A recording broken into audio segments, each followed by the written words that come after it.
Salam alaikum tout le monde. Euh, c'est un plaisir d'être ici aujourd'hui avec vous, honnêtement. J'ai fait le vol exprès juste pour être ici ce week-end, donc voilà, c'était pas facile, mais il y a la famille aussi, un petit bonjour. Et donc c'est un plaisir parce que j'étais à votre place il y a à peu près 12-13 ans, ingénieur en IT, donc j'ai fait l'école Télécom Paris. Et puis, donc, avant l'école Télécom Paris, il y avait aussi les classes prépa. Donc, tout le monde connaît les classes prépa ici, je pense. Les classes de FISCA, les classes prépa, c'est vraiment, pour moi, c'était un peu le début du momentum. Je me rappelle d'ailleurs, les classes prépa, c'était vraiment speed.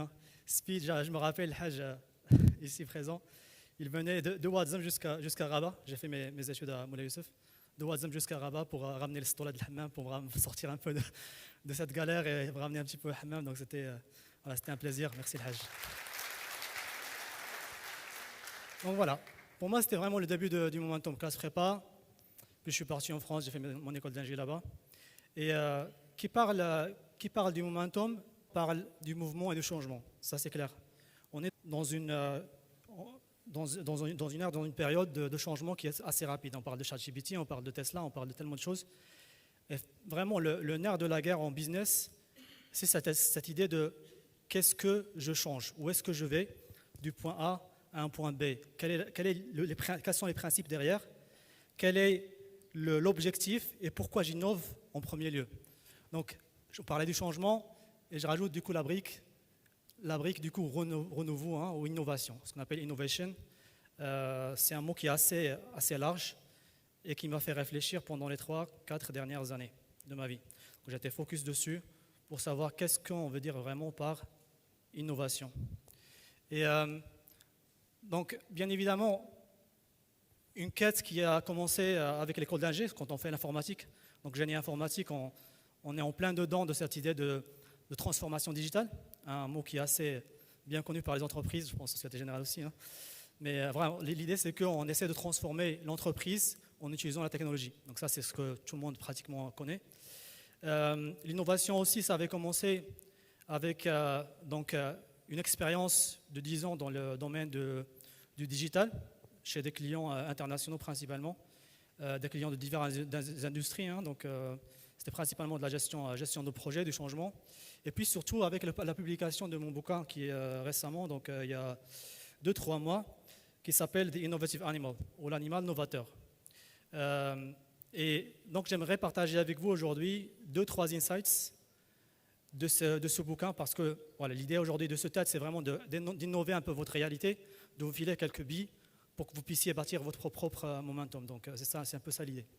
Et donc si je parle en général, premier insight, première chose, c'est de dire c'est quoi l'innovation, ok? Et l'innovation, bien évidemment, on pense à la technologie, on pense à Tesla, on pense à ChatGPT, on pense à Internet, on pense aux 4 révolutions industrielles, depuis le XVIIIe siècle en UK jusqu'à la deuxième avec le gaz, oil et l'électricité, jusqu'à la troisième avec Internet, et finalement ce qu'on appelle la data revolution qui est en train de se passer actuellement avec tout ce qui est intelligence artificielle, 3D printing, et industrie 4.0, etc., etc. Donc il y a pas mal de choses qui se passent dans le monde au niveau business. Mais j'aimerais un peu challenger aussi cette idée parce que pour moi, l'innovation, quand j'ai commencé, c'était comme ça. C'était de dire, ok, je commence avec ce que je connais. Donc Apple, Tesla, etc., les marques les plus connues, comment ils innovent, quelle est leur stratégie, et de bâtir dessus un bouquin. Et je me suis trouvé un peu dans ce qu'on appelle un rabbit hole, c'est-à-dire en faisant une petite recherche de l'histoire, de l'humain en soi, j'ai compris que l'innovation, c'est vraiment plus large que ça. Et c'est pourquoi il y a toute la partie innovation naturelle, qui est aussi un peu relativement abordée dans le bouquin.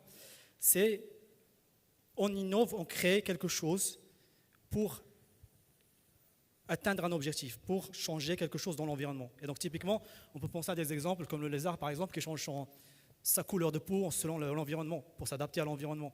Ce changement, pour moi, c'est une feature innovative qui permet au lézard justement de survivre. C'est la survie qui est principalement le moteur du changement dans l'environnement naturel. Mais il n'y a pas que ça. On parle par exemple du Batman, des bats, des chauves-souris qui en fait localisent leur environnement par des une sorte de radar, hein, echolocation, c'est-à-dire on envoie un radar, je reçois le radar et je sais exactement où est-ce que je suis. Ils ont fait l'expérience de cacher un peu le radar chez la chauve-souris, par exemple, et il se trouve qu'elle écrase, enfin, qu'elle tape les murs carrément parce qu'elle ne voit pas très bien. Son environnement, sa réalité, c'est basé sur cette feature innovative qui est l'écolocution. On peut parler typiquement de l'argent. L'argent, c'est un concept innovatif à l'époque, bien sûr. Il n'y avait pas d'argent, il y avait le troc, par exemple. On échangeait une vache contre des œufs, je ne sais pas, et des tomates contre des patates. Et l'idée, c'est qu'on a passé à un modèle plus simple à gérer en termes d'échange économiques. Ça, par exemple, c'est l'argent. On parle des langages. Le langage n'existait pas avant. Il n'y a pas de langage. On a créé le langage pour faciliter la communication entre nous, les humains. Donc ça, c'est des innovations qu'on ne considère pas nécessairement quand on est en entreprise, parce que le plus important, c'est de sortir des produits, de vendre des produits au public, mais qui sont importants dans la compréhension de tout l'aspect, de tout le concept de l'innovation. Je passe sur la partie principe. Principe de l'innovation. Et là, on parle un peu plus dans l'Est, vers la Chine, vers l'Inde, où il y a ce concept, ce qu'on appelle le yin et yang. Peut-être vous êtes familier probablement, mais je pense que la plupart des gens ne comprennent pas exactement ce que ça veut dire en tant que tel, parce que c'est le principe moteur de l'innovation, du changement, du momentum. Qu'est-ce que c'est que le yin et yang? Tout le monde va me dire, ouais, c'est du blanc et du noir, c'est deux choses qui sont opposées. Oui, c'est vrai, mais il y a aussi l'aspect de dire, c'est deux choses qui sont complémentaires, on ne le voit pas nécessairement. Imaginez ça, on va faire un petit thought experiment. S'il n'y a pas de blanc, est-ce qu'il y aurait du noir? S'il n'y a pas de jour, est-ce qu'il y aurait de la nuit? S'il n'y a pas de bien, est-ce qu'il y aura du mal? L'idée même du bien et du mal se base sur cette idée de complémentarité. Elles sont opposées, effectivement, les concepts sont opposés, mais ils se complémentent. Il y a besoin de l'un pour connaître l'autre, pour que l'autre existe. Et ça, c'est un peu le nerf de la guerre de l'innovation, c'est-à-dire, je prends juste le chaos et l'ordre. Pour moi, c'est deux topics qui sont très, très passionnants et très, très intéressants pour le topic de l'innovation. C'est-à-dire, l'innovation en soi, ce momentum, c'est un passage d'un ordre établi vers un nouvel ordre. Et ce passage, ça implique un passage par le chaos. La plupart du temps, c'est un passage par le chaos. Parce que je ne suis pas sûr que l'innovation va réussir. Hein. Je ne suis pas sûr. Donc je fais quoi? Je prends une sorte de fate, j'essaie de faire mon market analysis, je fais pas mal de choses, par exemple en termes de business, pour m'assurer que le besoin est là. Et derrière, je me lance et je me dis, ok, vas-y, allons-y, on va essayer, on va tester, on va voir si ça marche ou pas. Et donc, cette idée d'équilibre entre l'ordre et le chaos, hein, c'est ce qui fait que il y a un changement positif vers un nouvel ordre qui est plus constructif, meilleur, un ordre qui est meilleur, qui répond aux besoins des gens, par exemple, etc. Et dernièrement, je pense que c'est l'une des insights les plus marquants et que j'aimerais bien que vous reteniez, c'est l'aspect, quel est le pattern commun entre toutes ces innovations, toutes ces créations. Parce qu'au final, l'argent et l'iPhone, ce n'est pas la même chose. Hein. Une chauve-souris et une voiture Tesla, ce n'est pas la même chose, mais ce sont des créations. Quel est le pattern? Le pattern qui fait qu'ils rentrent tous dans le même cadre de l'innovation. Et donc j'ai proposé ce qu'on appelle une équation fondamentale de l'innovation, un peu comme un geek, comme un ingénieur. L'idée, c'est de dire l'innovation se passe sur trois grands blocs. Hein. Il y a le bloc besoin et motivation, c'est-à-dire il y a un besoin derrière le changement. Si je ne change pas quelque chose, par exemple, dans mon entreprise, je peux partir, par exemple, en ce qu'on appelle disruption. Je peux être disrupté par Tesla, par exemple, ce qui se passe avec les autres constructeurs automobiles. Il y a un besoin derrière l'innovation. Il y a un besoin de survie, il y a un besoin de safety, si on prend les besoins basiques, il y a un besoin de self-esteem, il y a un besoin de self-actualization, etc., etc. Si je prends la pyramide de Maslow comme framework classique du besoin. La motivation. Quelle est la motivation derrière l'innovation? Est-ce que vous êtes motivé en tant qu'entrepreneur?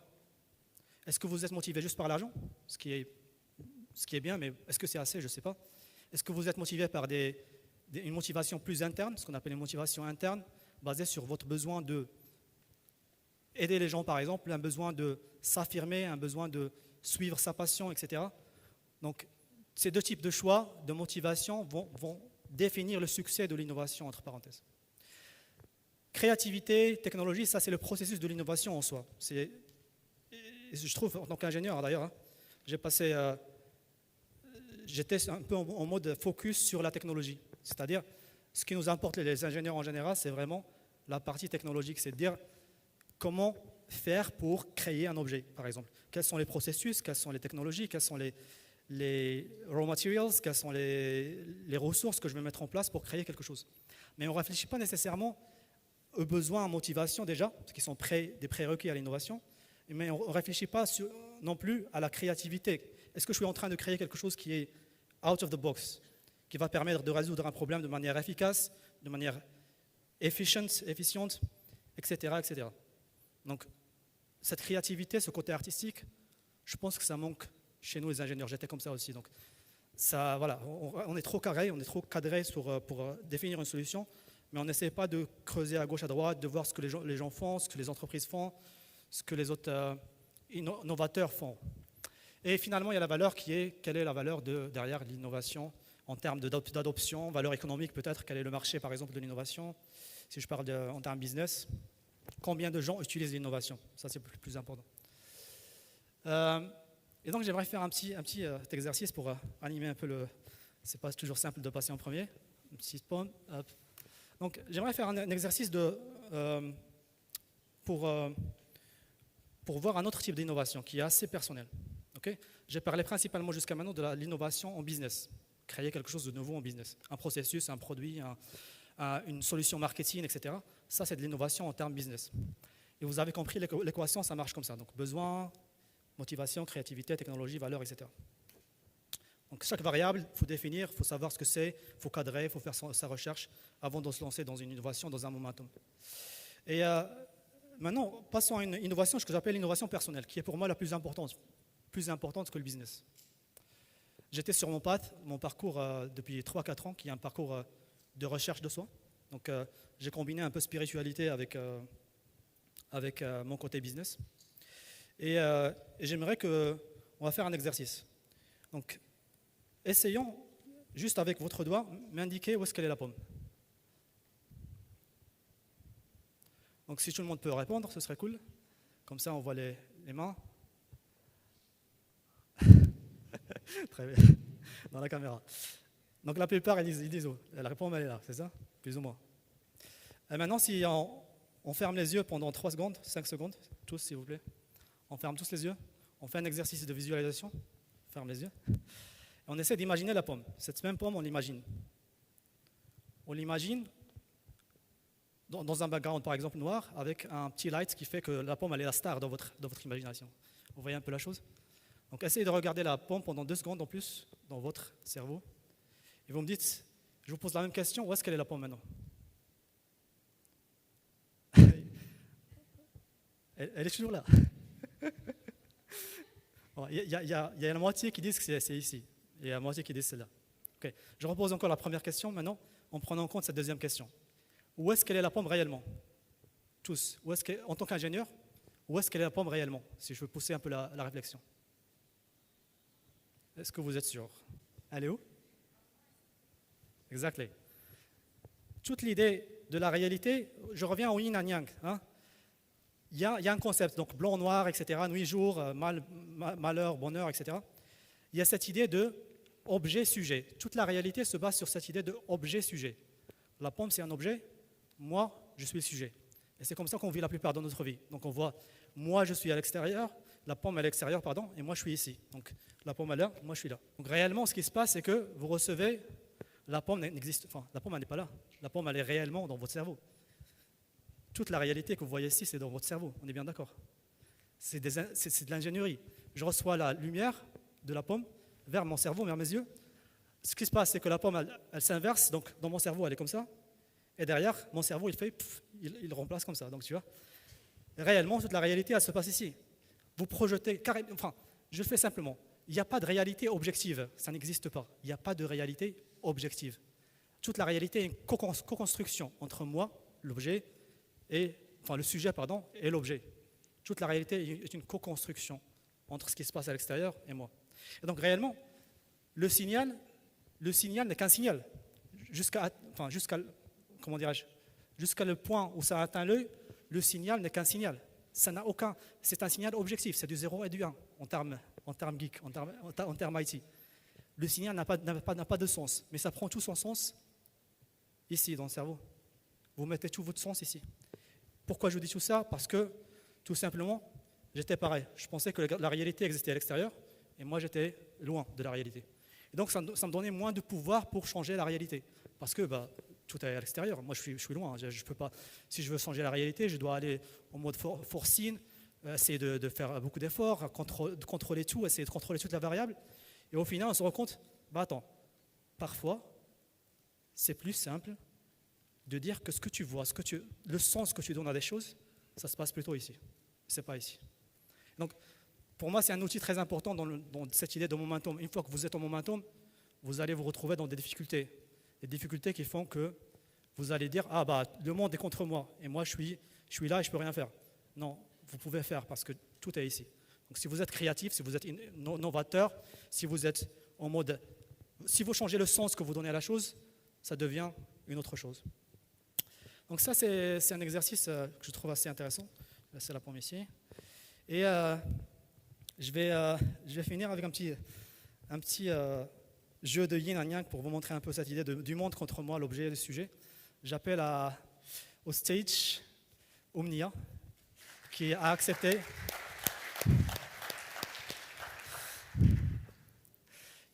de jouer le jeu avec moi. Je la connais depuis 15-30 minutes. Et parce qu'il y a il y a un aspect équilibre dans le yin et yang.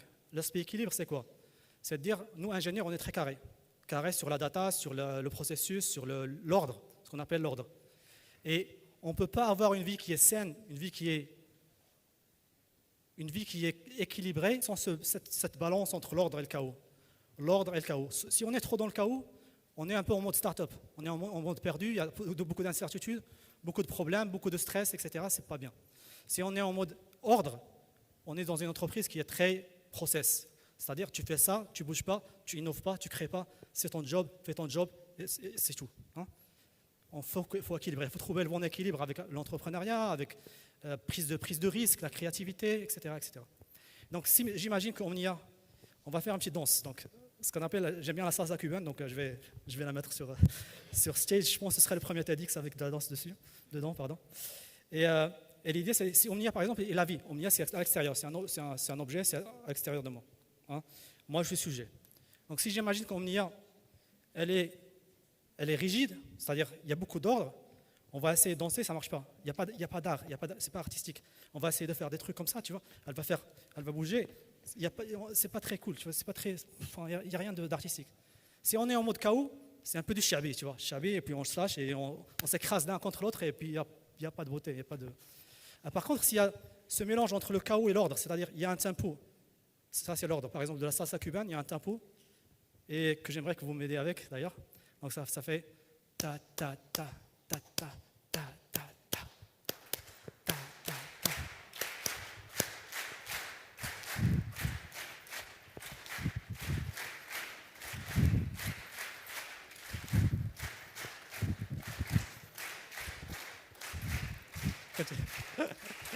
ta. On fait comme ça. Bon. Ça donne quelque chose de plus sympa. Merci Omnia. Bon, voilà, c'est un peu l'improvisation du jour. On parle d'innovation, donc autant innover le speech aussi. Voilà, je m'arrête là. Juste, je vais finir avec un quote qui me plaît bien, un proverbe de Marcel Proust, qui a dit que le vrai voyage de découverte n'est pas de découvrir des choses de l'extérieur, c'est pas de découvrir des paysages. Ça, c'est pas le vrai voyage de découverte de soi et du reste du monde. Le vrai voyage de découverte, c'est d'avoir des nouveaux yeux. Une fois que vous avez des nouveaux yeux, vous avez compris que le monde se passe ici et pas à l'extérieur, il y a tellement de choses que vous pouvez changer. Il y a tellement de choses que vous pouvez mettre en place pour lancer ce momentum. Merci tout le monde.